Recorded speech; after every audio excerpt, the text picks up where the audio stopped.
কুনাল বারবার বলছিল, মামি আপনি অনেক মিষ্টি, অনেক কিউট। আমি মজা করে বললাম, তাহলে পাশের বাড়ির মেয়েদের নিয়ে ভাবছ কেন? আমার মধ্যে কি খুদ দেখলে? কুনাল একটু হেসে বলল, মামি আপনি এসব কি বলছেন? আপনার মাথা তো ঠিক আছে। তাই বুঝি। তাহলে আজ সকালে যখন আমি প্রীতমকে খাওয়াচ্ছিলাম তখন তুমি কি করছিলে? আর যখন আমি ফ্লোরে কিছু তুলছিলাম তখন? আমার এত কথা শুনে কুনালের মুখ হা হয়ে গেল। সে লজ্জা পেয়ে বলল, সরি মামি। আমি আর তাকে কিছু বলার সুযোগ দিলাম না। আমি তাকে আমার ঘরে নিয়ে গেলাম। আমার নাম পূজা। আমি 30 বছর বয়সী বিবাহিত মহিলা এবং আমার বিয়ে হয়েছে 5 বছর হলো। আমাদের একটি 1 বছরের ছেলে রয়েছে। আমি এখনো আগের মতোই আকর্ষণীয় দেখতে ছিলাম এবং সম্ভবত এই কারণেই আমার সম্পর্কে অনেকেই আগ্রহী হয়ে থাকে। বাইরে বের হলেই সবাই আমার দিকে তাকিয়ে থাকে। আমার ভাগনা কুনালের সাথেও এমনই কিছু ঘটে যায়। যদিও আমি তাকে বুঝিয়েছিলাম যে এটি সঠিক নয় এবং এটি জানাজানি হলে সমস্যা হতে পারে, তবুও সে থামেনি। ফলে পরিস্থিতির চাপে আমাকেই শেষমেশ তার কথা মানতে হয়। এরপর 1 মাস ধরে আমাদের মধ্যে যা ঘটে তা নিয়ে আরও কিছু কথা বলবো এই গল্পে। আমি এক বাচ্চার মা হলেও আমি আমার শরীরের অনেক যত্ন নিতাম। তাই এখন সবাই বলে আমি নাকি আগের থেকেও অনেক সুন্দর আর আকর্ষণীয় হয়েছি। আমি শহরে থাকার কারণে আমি সব সময় ছোট পোশাক আর জিন্স পরতে ভালোবাসতাম। তারপরেও আমার স্বামী আমাকে তেমন সময় দিতেন না। তাই আমি নিজেকে ভীষণ একাকী মনে করতাম। বন্ধুরা, আজকের গল্পটা অনেক বেশি স্পেশাল। আশা করছি তোমাদের ভালো লাগবে। গল্পগুলো ভালো লাগলে ভিডিওটি লাইক, শেয়ার এবং চ্যানেলটি সাবস্ক্রাইব করো প্লিজ। আমাদের শহরে একটি কাপড়ের দোকান রয়েছে, তাই আমি এবং আমার স্বামী রমেশ 2 বছর আগে গ্রাম ছেড়ে শহরে এসে বসবাস শুরু করেছি। এদিকে এইবার আমার ভাগনা কুনাল আমাদের বাড়িতে ছুটি কাটাতে এসেছে। সে 10ম শ্রেণীতে পড়ে। স্কুল থেকে 1 মাসের ছুটি পেয়ে এবার সে আমাদের কাছে এসে মজা করে কিছু সময় কাটানোর সিদ্ধান্ত নেয়। কুনাল যখন আমাদের বাড়িতে আসার জন্য বাসস্টপে পৌঁছায় তখন আমি নিজেই তাকে আনতে যাই, কারণ আমার স্বামী রমেশ সব সময়ের মতো দোকানে ব্যস্ত ছিল। বাসস্টপে যাওয়ার সময় আমি জিন্স আর টি শার্ট পরেছিলাম, যা কুনালের নজর কেড়ে নেয়। তখন আমাকে দেখতে অনেক সুন্দর লাগছিল। আমি মাঝে মাঝে একটু অন্যরকম পোশাক পরে নিই, যেমন জিন্স আর টি শার্ট, আর আমার স্বামী রমেশ এতে কিছু বলেন না। আমি কি পরলাম না পরলাম আমার স্বামীর কোনো যায় আসতো না। সেদিন কুনাল বাসস্টপে আমার জন্য অপেক্ষা করছিল। এখন আমি আপনাদের কুনাল সম্পর্কে কিছু বলি। সে আমার ভাগনা। সে গ্রামে থাকে। দূর থেকে আমি কুনালকে ডেকে উঠলাম, কিন্তু আমাকে জিন্স পোশাকে দেখে সে প্রথমে চিনতে পারেনি এবং এদিক সেদিক তাকাতে লাগল। আমি যখন তাকে হাত দিয়ে ইশারা করলাম তখন সে আমার কাছে এসে পৌঁছায় এবং প্রথমেই আমার পায়ে ছোঁয়। আমি তাকে আশীর্বাদ দিয়ে বললাম, আরও কত করবে কুনাল? আমি তো এতটাও বুড়ি নেই। কুনাল হাসতে হাসতে বলে, না মামি, আপনি তো এখনও 18 বছরের মতোই দেখাচ্ছেন। আমি তো আপনাকে চিনতেই পারিনি। যদি আপনি সিঁদুর না পরতেন কেউ বলতেই পারত না যে আপনি একজন বাচ্চার মা। তার কথা শুনে আমি হেসে বললাম, যাও, এবার অনেক হয়েছে, আর মিথ্যা বলো না। তোমার মামা তো সবসময় বলে যে আমার মধ্যে আগের সেই উজ্জ্বলতা আর নেই। তখন কুনাল বলে উঠল, সত্যিই বলছি মামি, আপনি অনেক কিউট দেখাচ্ছেন।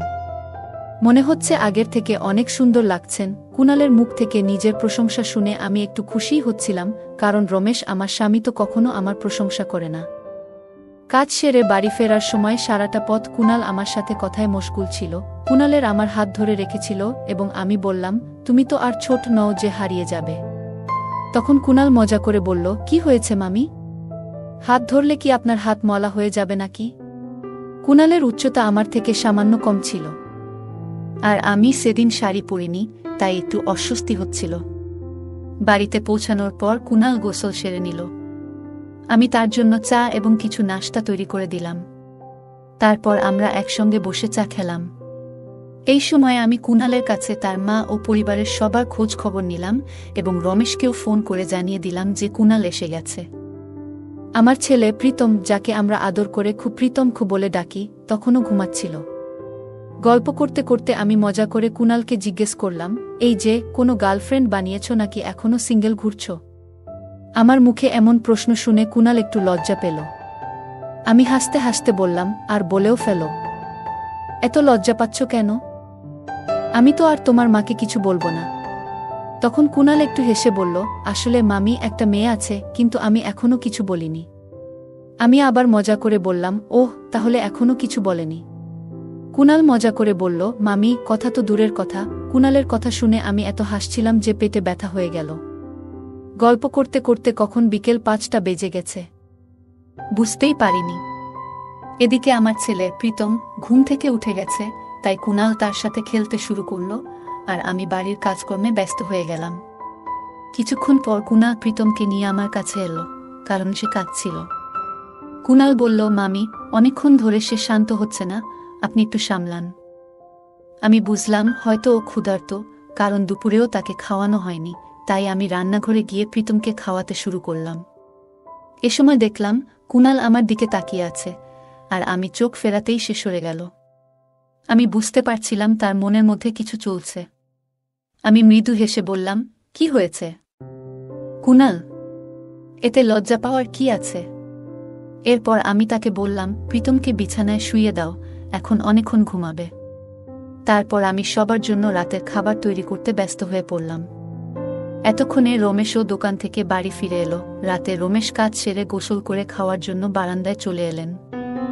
খাওয়া দাওয়ার পর রমেশ ও কুনাল কিছুক্ষণ গল্প করল, আর আমি রান্নাঘরের কাজ গুছিয়ে নিলাম। এরপর রমেশ ক্লান্ত হয়ে তার ঘরে গিয়ে শুয়ে পড়লেন। আমি কুনালের জন্য পাশের ঘরে বিছানা ঠিক করে দিলাম, কারণ বাইরে ঠান্ডা পড়তে শুরু করেছে।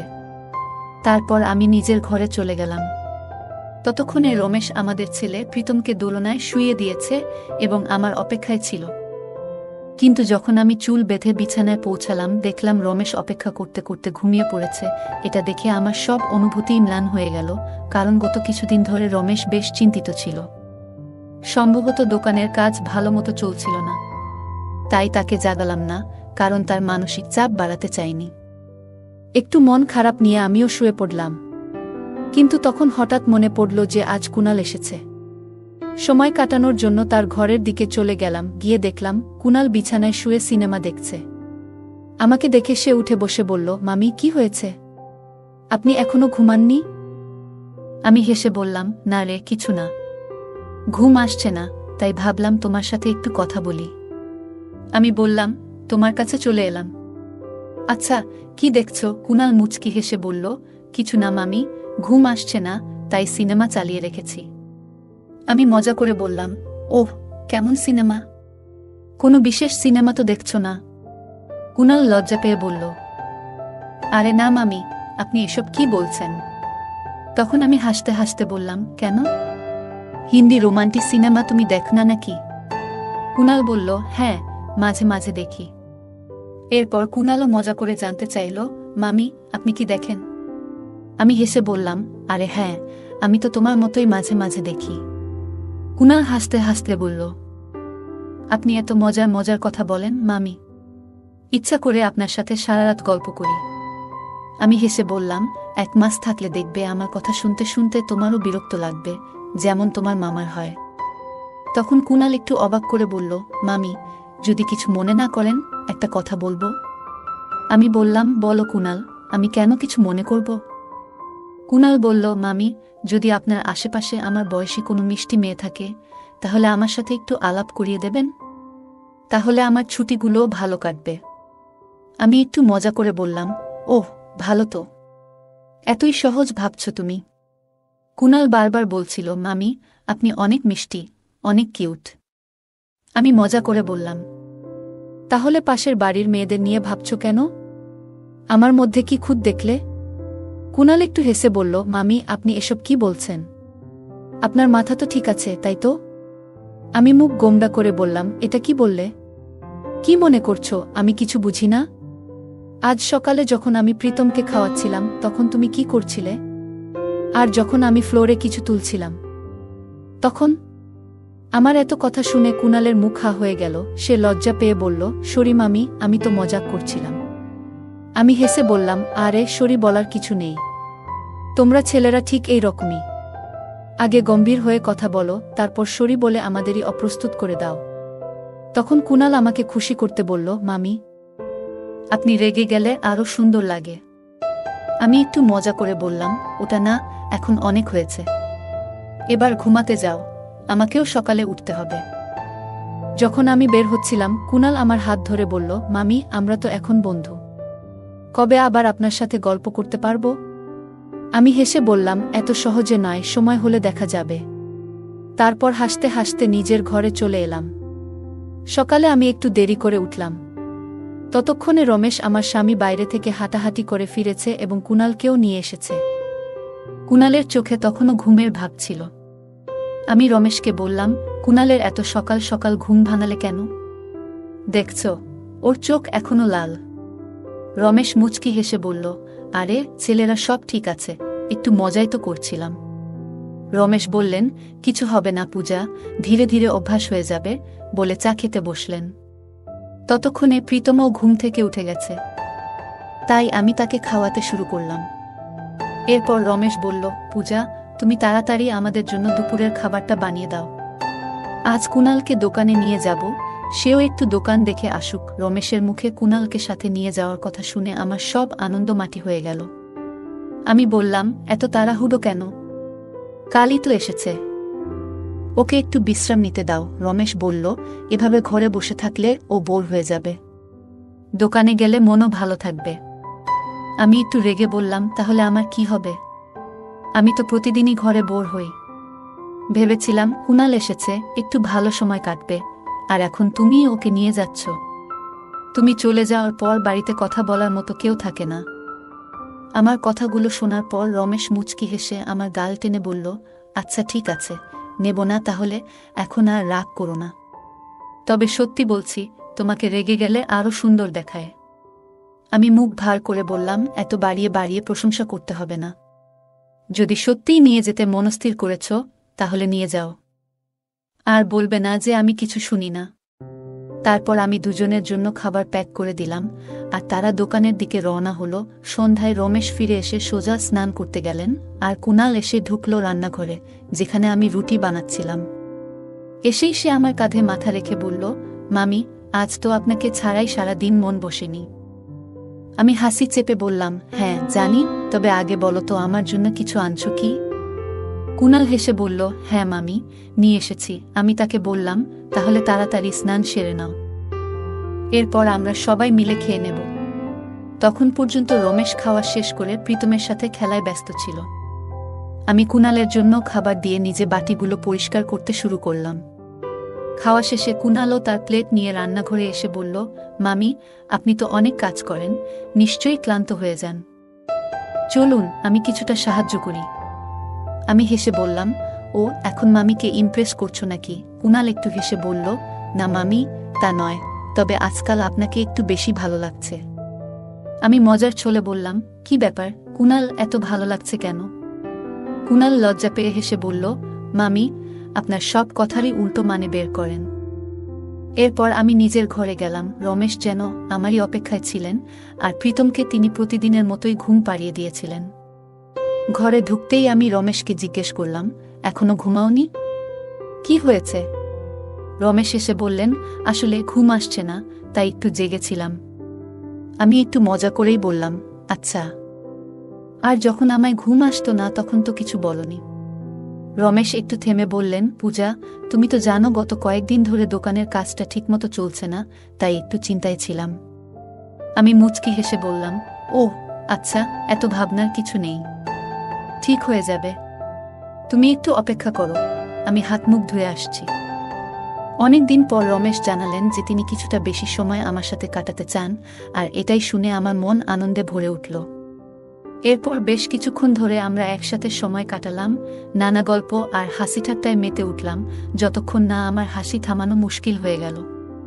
তার এতটা সময় নিয়ে আমার পাশে থাকার আগ্রহ দেখে মনটা সত্যিই প্রশান্তিতে ভরে উঠল। এরপর গল্প করতে করতে কখন যে ঘুমিয়ে পড়েছি বুঝতেই পারিনি। সকালে যখন কুনালের জন্য চা নিয়ে গেলাম, দেখলাম সে চা খেতে চাচ্ছিল না। বুঝতে পারলাম রাতে আমি তার সাথে কথা বলতে পারিনি বলে তার মন খারাপ। আমি স্নেহভরে জিজ্ঞাসা করলাম, কি হয়েছে কুনাল, তুমি কি আমার উপর অভিমান করেছ? কুনাল মৃদু কণ্ঠে বলল, রাতে তুমি আমার কাছে আসনি কেন? কুনাল বলল, মামি জানো আমি একটানা রাত 1টা পর্যন্ত তোমার অপেক্ষা করছিলাম। তার কথায় আমি চুপ হয়ে রইলাম, কিন্তু তার প্রতীক্ষা দেখে বুঝতে পারলাম আমরা যা করতে যাচ্ছিলাম তা ঠিক নয়। অনেকদিন পর যেন আমার ভাবনায় কিছুটা স্পষ্টতা এলো, তাই আমি কুণালকে শান্তভাবে বোঝানোর চেষ্টা করলাম এবং তার কাছে ক্ষমাও চাইলাম। তখন কুণাল বলল, মামি, এভাবে কথা বলছো কেন? আমি জানি তোমার হয়তো আজ একটু বিশ্রামের দরকার, তবে কাল কিংবা পরশু কিছু সময় বের করো, তোমার সাথে গল্প করতে আমার খুব ভালো লাগে। কুণালের এমন আবেগ দেখে আমি একটু চিন্তিত হয়ে পড়লাম, বুঝলাম যে ও সহজে বুঝতে চাইছে না। ঠিক সেই সময় রমেশ ডাক দিয়ে বলল, পূজা, শিগগিরই খাবারটা গুছিয়ে দাও, আজ আমাকে তাড়াতাড়ি বের হতে হবে। আমি রান্নাঘরে গেলাম, রমেশের জন্য খাবার প্যাক করলাম। রমেশ বের হওয়ার সময় আমি বললাম, আজও কুণালকে তোমার সাথে নিয়ে যাও, যাতে ও একটু বাইরে ঘুরে আসে। জানতাম বাড়িতে থাকলে ও আমাকে একা থাকতে দেবে না। তবে রমেশ একটু অবাক হয়ে বললেন, কালও তো তুমি বললে ওকে বাড়িতে থাকতে দাও, আর আজ সাথে নিয়ে যাওয়ার কথা বলছো। ও তো দোকানে মনও বসাতে পারছে না। এটা বলেই রমেশ চলে গেলেন। কুণাল ঘর থেকে বেরোতেই আমার পিছু পিছু রান্নাঘরে চলে এলো এবং আমাকে বোঝানোর চেষ্টা করতে লাগলো, প্লিজ মামি, একটু ভাবো। তার এমন অনুরোধ দেখে বুঝতে পারছিলাম সে হয়তো সহজে মানবে না, এবং তার এই জেদটার কারণও আংশিকভাবে দায়ী আমি নিজেই। অবশেষে ভাবলাম, আচ্ছা কুণাল, ঠিক আছে, চলো ঘরে যাই। কিন্তু তখনই কেন যেন আমার চোখে জল চলে এলো। কুণাল সেটা দেখে অবাক হয়ে জিজ্ঞেস করল, মামি, তুমি কি সত্যিই খুশি নও? তার প্রশ্ন শুনে অজান্তেই আমার চোখ ভিজে উঠল, আর আমি তার পায়ের কাছে বসে বললাম, প্লিজ কুণাল, আমাকে ক্ষমা করে দাও। আমারই ভুল ছিল, তোমার সাথে এমন মজা করা উচিত ছিল না। যেদিন তুমি এখানে এলে তখন থেকেই কেমন একটা অস্থিরতা অনুভব করছিলাম। বুঝতে পারছিলাম তোমার প্রতি একটা অদ্ভুত টান অনুভব করছি, কিন্তু পরে বুঝতে পারলাম এটা ভুল। এটা ঠিক নয়, তুমি তো আমার ছেলের মতো। আমাদের সম্পর্কটা এমন হওয়া উচিত নয়। প্লিজ আমাকে ক্ষমা করো। আমার কথা শোনার পর কুণাল আর এক মুহূর্তও সেখানে থাকেনি। দ্রুত নিজের জিনিসপত্র গুছিয়ে গ্রামের বাড়িতে ফিরে যাওয়ার সিদ্ধান্ত নিল। সেও তার ভুল বুঝতে পারছিল। আসলে প্রতিটা সম্পর্কের একটা সীমা থাকে, যা অতিক্রম করা ঠিক নয়। গল্পে কুণালের প্রতি মাতৃসুলভ মমতা এবং কুণালের কিছু আবেগের কারণে একটি সীমানা অতিক্রম করার প্রবণতা তৈরি হয়েছিল। তবে সময়মতো ভুল স্বীকার এবং সঠিক সিদ্ধান্ত গ্রহণ তাদের সম্পর্ককে সঠিক পথে ফিরিয়ে আনে। এই গল্পে কুণালের প্রতি মূল চরিত্রের মমতা এবং স্নেহ ছিল মাতৃসুলভ, কিন্তু যখন সেই মমতা এবং স্নেহ কিছু সীমারেখা অতিক্রম করার পর্যায়ে পৌঁছে যায়, তখন তিনি উপলব্ধি করেন যে সম্পর্কের একটি নির্দিষ্ট সীমানা থাকা উচিত। প্রতিটি সম্পর্কের মধ্যে কিছু অপ্রকাশিত সীমা থাকে, যা অতিক্রম করা সম্পর্ককে জটিল করতে পারে এবং ভুল বোঝাবুঝি তৈরি করতে পারে। কুণালের প্রতি তার আবেগ ছিল ভালোবাসার মতোই, কিন্তু সেই ভালোবাসা যেন ভুল পথে না যায় সেদিকে মনোযোগী থাকা প্রয়োজন ছিল। প্রায়শই সম্পর্কের সমস্যাগুলির সমাধান খোলামেলা কথোপকথনের মধ্যেই নিহিত থাকে। গল্পের মূল চরিত্রটি কুণালের সঙ্গে সোজাসুজি কথা বলেন এবং নিজেদের মধ্যে সৃষ্ট ভুল বোঝাবুঝির সমাধান করেন। তার খোলামেলা কথোপকথন কুণালকে নিজের অবস্থান এবং অনুভূতির ব্যাপারে সচেতন হতে সহায়ক হয়। এই ধরনের সৎ এবং সরল যোগাযোগ আমাদের ব্যক্তিগত জীবনের বিভিন্ন সম্পর্কের সমস্যাগুলো সমাধানে অত্যন্ত গুরুত্বপূর্ণ। গল্পে আমরা দেখতে পাই যে সংযম এবং আত্মনিয়ন্ত্রণ একটি সম্পর্ককে সঠিক পথে রাখতে কতটা সহায়ক হতে পারে। মূল চরিত্রটি বুঝতে পারেন যে তার আবেগকে নিয়ন্ত্রণে রাখা জরুরি, কারণ তা সম্পর্কের সৌন্দর্য এবং মর্যাদাকে হুমকির মুখে ফেলে দিতে পারে। এই শিক্ষা আমাদের মনে করিয়ে দেয় যে আমাদের আবেগ এবং অনুভূতির প্রতি সংযম থাকা অত্যন্ত প্রয়োজনীয়, বিশেষত তখন যখন সেগুলো সম্পর্কের সীমানা অতিক্রম করার ঝুঁকিতে থাকে। গল্পের শেষের দিকে কুণাল নিজের ভুল বুঝতে পেরে নিজেকে দূরে সরিয়ে নিয়ে যায়। এটি সম্পর্কের মর্যাদা এবং সীমা রক্ষা করার জন্য তার নিজস্ব সিদ্ধান্ত। প্রতিটি সম্পর্কের ভিত্তি হল পারস্পরিক সম্মান, যার অভাবে সেই সম্পর্ক অবমূল্যায়িত হতে পারে। কুণাল এবং মূল চরিত্রের মধ্যে সম্পর্কের প্রতি এই শ্রদ্ধাবোধ এবং বোঝাপড়া তাদের ভুল বুঝতে এবং একে অন্যের প্রতি শ্রদ্ধা প্রদর্শন করতে সহায়তা করে। গল্পটি শেষ পর্যন্ত আমাদের জানায় যে প্রতিটি ভুলই একটি শিক্ষা। এই অভিজ্ঞতা তাদের উভয়ের জন্য শিক্ষণীয়, যা ভবিষ্যতে তারা সম্পর্কের ব্যাপারে আরও সচেতন এবং সংযত হয়ে উঠতে পারবেন। গল্পটি দেখায় যে ভুল থেকে শিক্ষা নিয়ে তা পরবর্তীতে সঠিক পথে পরিচালিত করাই সবচেয়ে বড় আত্মোন্নয়ন। অতএব এই গল্পটি আমাদের বোঝায় যে সঠিক সম্পর্ক বজায় রাখতে পারস্পরিক বোঝাপড়া, শ্রদ্ধা এবং সীমানার প্রতি সম্মান থাকা অত্যন্ত প্রয়োজন। আবেগ থাকা সত্ত্বেও সংযম বজায় রাখা, আত্মনিয়ন্ত্রণ করা এবং সম্পর্কের মর্যাদা রক্ষা করা হল এই গল্পের প্রধান শিক্ষণীয় বিষয়। বন্ধুরা, যদি এই গল্পটি ভালো লেগে থাকে তাহলে দয়া করে ভিডিওটি লাইক করুন এবং আমাদের চ্যানেলটি সাবস্ক্রাইব করুন। পাশে থাকা বেল আইকনটি প্রেস করুন যাতে করে আমরা যখনই নতুন ভিডিও আপলোড করি তার নোটিফিকেশন সবার আগে আপনার কাছে পৌঁছে যায়। ধন্যবাদ, দেখা হবে আমাদের পরবর্তী ভিডিওতে।